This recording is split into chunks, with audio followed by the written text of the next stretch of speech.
Morning बच्चों। पिछले video में हमने मेरे संग की औरतें पाठ पढ़ा था। हमने देखा कि लेखिका सबसे पहले अपनी नानी जी का वर्णन करती हैं।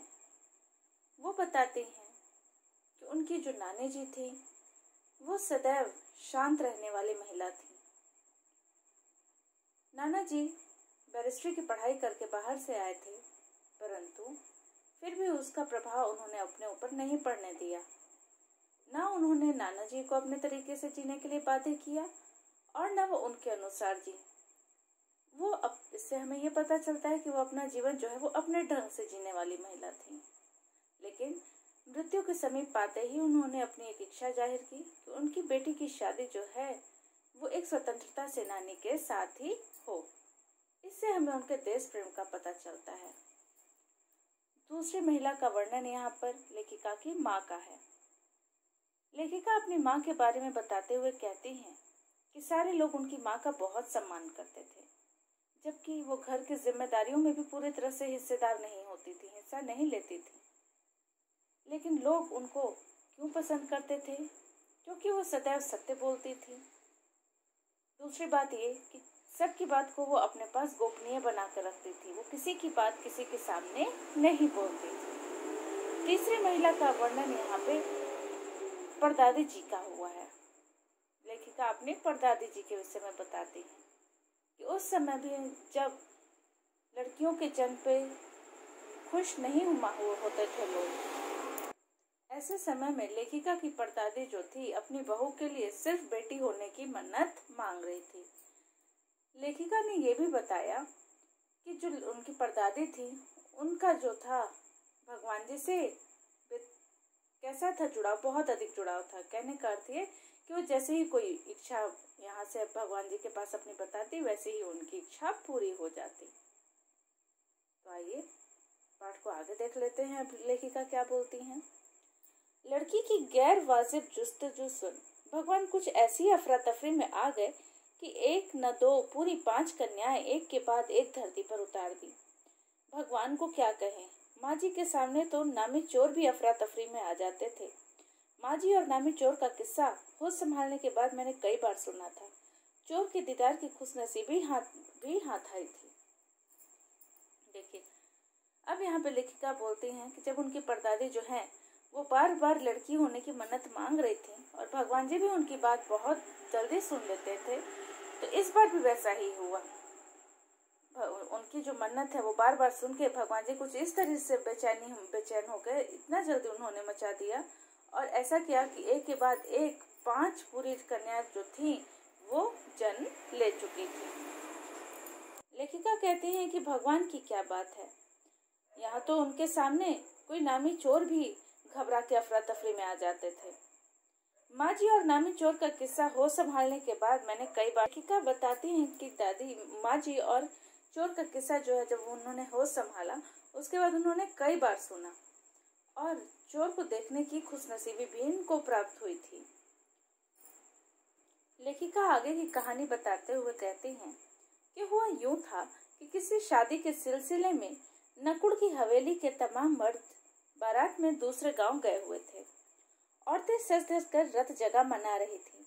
नाच गाने और ढोलक की थाप के शोर में नामी चोर कब सेंध लगाकर हवेली में घुसा किसी को खबर न हुई। पर चोर था बदकिस्मत। जिस कमरे में घुसा उसमें माँ जी सोई हुई थी। औरतों के शोर से बचने को वे अपना काम छोड़ दूसरे में जा सोई थी। कमरा छोड़ दूसरे कमरे में जा सोई थी। चोर बेचारा तमाम ज्योग्राफिया दिमाग में बिठलाकर उतरा था। उसे क्या पता था कि इतनी बड़ी बूढ़ी पुरखिन जगह बदल लेगी। खैर, बुढ़ापे की नींद ठहरी चोर के दबे पाँव की आहट से ही खुल गई। लेखिका बताती हैं कि एक बार जो है नकुड़ गांव जो था, वहां के हवेली के जो सारे पुरुष थे वो बारात के लिए दूसरे गांव चले गए थे। औरतें भी सज धज कर जगह मतलब रात भर जागने का उनका कार्यक्रम था। वो नाच गा रही थी और वहाँ नाच गान और ढोलक की बहुत ज्यादा शोर हो रही थी। और उसी बीच एक बहुत नामी गिरामी चोर सेंध लगाकर हवेली में घुस गया। किसी को पता भी नहीं चला। पर चोर भी बेचारा कैसा था, बदकिस्मत था। जिस कमरे में घुसा उसमें माँ जी सोई हुई थी। हुआ असल में ये था कि औरतों के शोर से बचने के लिए वो अपना कमरा छोड़ के और इस कमरे में आके सो गई थी। चोर भी पूरा अपना दिमाग लगा के कौन कहाँ किस तरीके से रहता है वही सोच के वहां पर आया था, लेकिन उसे तो पता ही नहीं चला कि कब जो है बड़ी बूढ़ी पुरखिन जगह बदल लेगी। मतलब वो जो दादी थी, माँ जी थी, वो अपना कमरा और जगह बदल के इस कमरे में आ चुकी थी। खैर बुढ़ापे में बहुत ज्यादा नींद आती भी नहीं है, जल्दी से नींद खुल जाती है। ठीक वही इनके साथ भी हुआ। चोर के दबे पाँव की आहट से ही खुल गई। पूछती हैं, कौन? माँ जी ने इत्मीनान आराम से पूछा। चोर बोलता है, जी मैं। चोर ने युगों से चला आ रहा पारंपरिक असंगत जवाब दिया। पानी पिला, माँ जी ने कहा। जी मैं। चोर झिझक कर रह गया। जब माँ जी ने उसे पानी मांगा तो वो बेचारा घबरा जाता है। तब तक माँ जी बिस्तर के बराबर में टटोल कर देख चुकी थी, लोटा खाली था। बात करते करते ही उन्होंने अपना लोटा छू के देख लिया, उसमें पानी नहीं था। वो बोलती हैं, ऐसा कर, यह लोटा ले और कुएं से पानी भर ला, पर देख कपड़ा कस कर बांधे रखियो और तरीके से छानियो। चोर घबरा गया। अंधेरे में इन्होंने कैसे जाना कि उसके मुंह पर कपड़ा बंधा है और कमर में भांग? भगवान से उनका तार जुड़े होने की खबर उसे थी, पर बुढ़िया भांग भी छानती होगी, एकदम यकीन न हुआ। इसी से कुछ हैरान परेशान हो उठा। माँ जी ने क्या किया, उस चोर से पानी लाने को कहा। पानी लाने के लिए कहा और साथ में उन्होंने ये भी बोल दिया कि कपड़े को कस के बांध ले और तरीके से छाने। उन्होंने पता नहीं क्या कहा, लेकिन चोर बेचारा घबरा गया। उसको लगा कि इनको कैसे पता चल गया कि मेरे मुंह अंधेरे में इन्होंने कैसे देख लिया कि मेरे मुंह पर कपड़ा बंधा हुआ है और कमर में भांग। भगवान से उनका तार मतलब वो चोर पहले ही से जानता था कि भगवान जी जो है इनकी मन्नत बहुत जल्दी प्रार्थना सुन लेते हैं, पर बुढ़िया भांग भी छानती होगी, उसको यकीन ही नहीं रहा होगा। इसलिए वो हैरान परेशान को सोचने में लग गया। जल्दी कर भाई। तभी माँ जी ने कहा, बड़ी प्यास लगी है। वो बोलता है, पर मैं तो चोर हूँ। मारे घबराहट और धर्म संकट के चोर सच कह गया। वो चोर भी बेचारा इतना घबरा गया कि धर्म संकट में आकर उसने सच उगल दिया। हुआ करे, माँ जी ने कहा, प्यासे को पानी तो पिला, पर देख मेरा धर्म न बिगाड़ियो, लोटे के मुंह से कपड़ा न हटाइयो, हाथ रगड़ कर धीलो जो और पानी कपड़े से छान कर भरियो। वो अपनी भाषा में समझा रही है चोर को कि मुझे तो प्यास लगी है, तुम पानी पिलाओ, पर बोलती है कि मेरा धर्म मत खराब करना, लोटे के मुंह से कपड़ा ना हटाना और हाथ रगड़ के साफ कर लेना, धो लेना और पानी जो है वो कपड़े से छान कर भर लेना। वो पूछता है, चोर आप चोर के हाथ का पी लोगी? बुढ़िया बोलती है, कहा ना रगड़ कर धो लीजो, सब नाच गाने में लगे हैं, तेरे और भगवान के सिवा कौन धरा है जो पिलाएगा? बोलती है कि मैंने कहा ना कि तुम अच्छे से हाथ धो लेना, सब नाचने गाने में लगे हुए हैं। बोलते कि तुम्हारे और भगवान के सिवा तो मेरे पास है ही नहीं कोई, तो कौन मुझे पानी पिलाएगा? भगवान वहीं कहीं उसके बराबर में धरे हैं सुनकर चोर कुछ ऐसा अकबकाया कि लोटा उठाकर चल दिया। पूरी एहतियात के साथ पानी भरकर लौटा तो पहरेदार ने धर दबोचा, कुएं पर देख लिया गया था। अब जब बूढ़ी माँ ने बोला कि वहां पर भगवान और उसके सिवा उसका कोई नहीं है, अब वो चोर बेचारा हड़बड़ा जाता है कि क्या भगवान भी आसपास में है, और वो बेचैन हो गया, अकबका गया मतलब बेचैन हो गया कि वो बिना कुछ सोचे समझे उसने लोटा उठाया और चल दिया।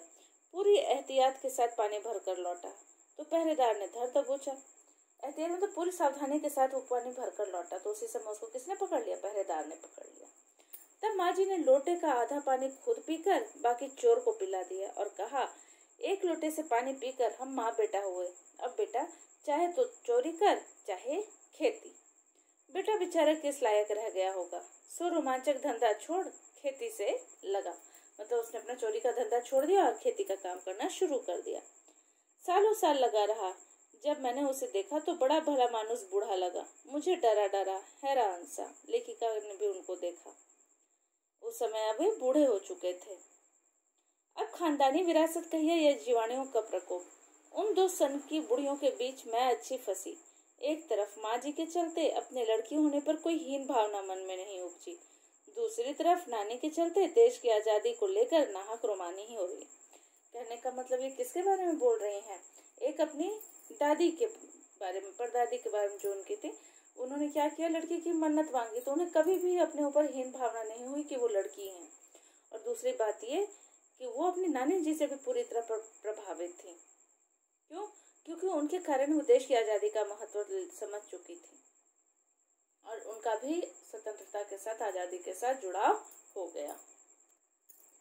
15 अगस्त 1947 को जब देश को आज़ादी मिली, या कहना चाहिए जब आज़ादी पाने का जश्न मनाया गया, तो दुर्योग से मैं बीमार थी। उस समय बता रहे हैं कि जिस समय 15 अगस्त 1947 का आज़ादी का जश्न मनाया जा रहा था, उस समय ये बीमार थी। मतलब दुर्योग से, बुरे योग के कारण ये बीमार पड़ गई थी। उन दिनों टाइफाइड खासा जानलेवा रोग माना जाता था उस समय से, इसलिए मेरे तमाम रोने धोने के बावजूद डॉक्टर ने मुझे इंडिया गेट जाकर जश्न में शिरकत करने की इजाज़त नहीं दी, मतलब जश्न में भाग लेने की इजाज़त नहीं दी। चूंकि डॉक्टर अपने नाना के परम मित्र, उनसे ज्यादा नाना थे, इसलिए हमारे पिताजी, जो बात बात पर सत्ताधारियों से लड़ते फिरते थे, चुप्पी साध गए। मैं बदस्तूर रोती कलपती रही, मतलब लेखिका जो थी वो लगातार रोती रही जाने के लिए। क्या कोई बच्चा इकलौती गुड़िया के टूट जाने पर रोया होगा? मेरी उम्र तब 9 बरस की थी, इतनी छोटी नहीं कि गुड़िया से बहलती और इतनी बड़ी नहीं कि डॉक्टरी तर्क समझती, मतलब ये किसी भी स्थिति में नहीं थी। तंग आकर पिताजी मुझे ब्रदर्स कारामज़ोव उपन्यास पकड़ा गए। अब पिताजी को जब कुछ न सूझा तो उन्होंने क्या किया, इन्हें एक पुस्तक दे दी पढ़ने के लिए। उपन्यास था वो। किताबें पढ़ने का मुझे मिराक था, मतलब मानसिक रोग, इन्हें बहुत पसंद था किताबें पढ़ना। जब कुछ देर बाद मैंने देखा कि पिताजी को छोड़कर घर के बाकी सब प्राणी पलायन कर चुके हैं, मतलब जा चुके हैं, और पिताजी दूसरे कमरे में बैठे अपनी किताब पढ़ रहे हैं, तो रोना धोना छोड़कर मैंने भी किताब खोल ली। एक बार शुरू कर लेने पर उसमें मुझे इतनी मोहलत, इतना समय नहीं दिया कि दोबारा रोना शुरू करूं या और कोई काम पकड़ूं। मतलब पुस्तकें पढ़ने में पूरी तरह से लग गई। उस वक्त ब्रदर्स कारामज़ोव मुझे देने से में क्या तुक थी, तब मेरी समझ में नहीं आया। किताब कितनी समझ में आई, वो अभी तक भी मुझे नहीं समझ आया, क्योंकि उसके बाद इतनी बार पढ़ी कि सारे पाठ आपस में गड़मड़ हो गए, मतलब सारे मिल गए। कितनी पहली बार में पल्ले पड़ा, कितना बाद में, कहना मुश्किल है, पर इतना विश्वास के साथ कह सकती हूँ कि उसका एक अध्याय जो बच्चों पर होने वाले अनाचार अत्याचार पर था, मुझे पहली बार में ही लगभग कंठस्थ हो गया था।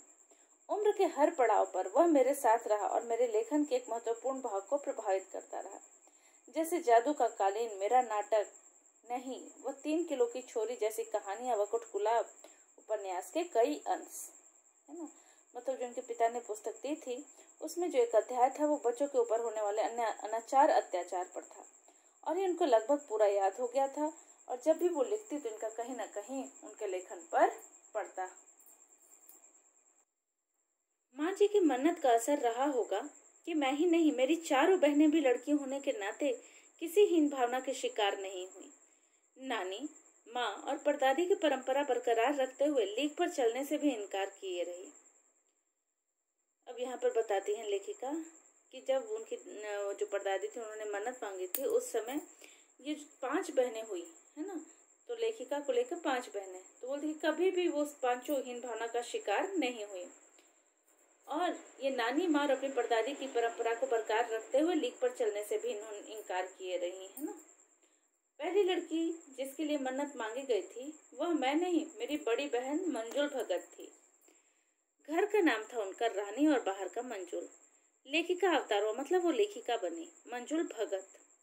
क्योंकि लिखना शादी के बाद शुरू किया और अपना नाम बदलकर पति का ग्रहण करने में कोई हीन भावना आड़े नहीं आई, इसलिए पैदाइशी जैन नाम छोड़ भगत बनी।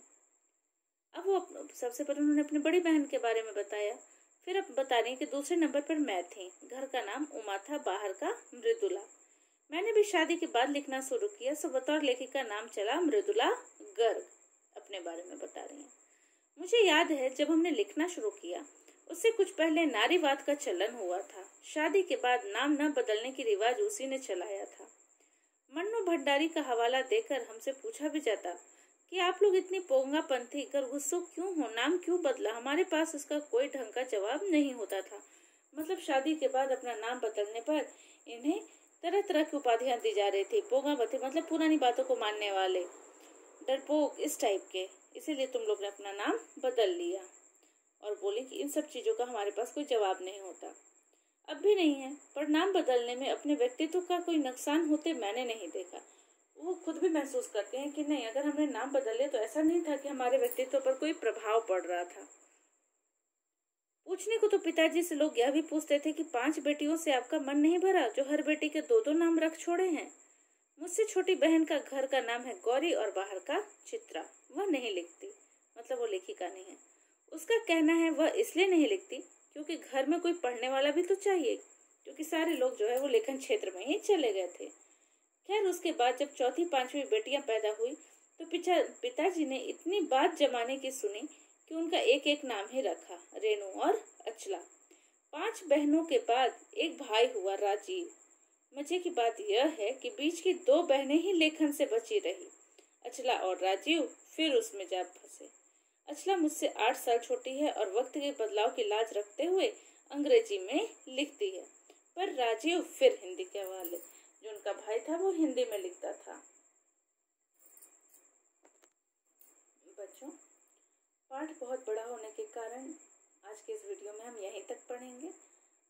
कल के वीडियो में हम आगे का भाग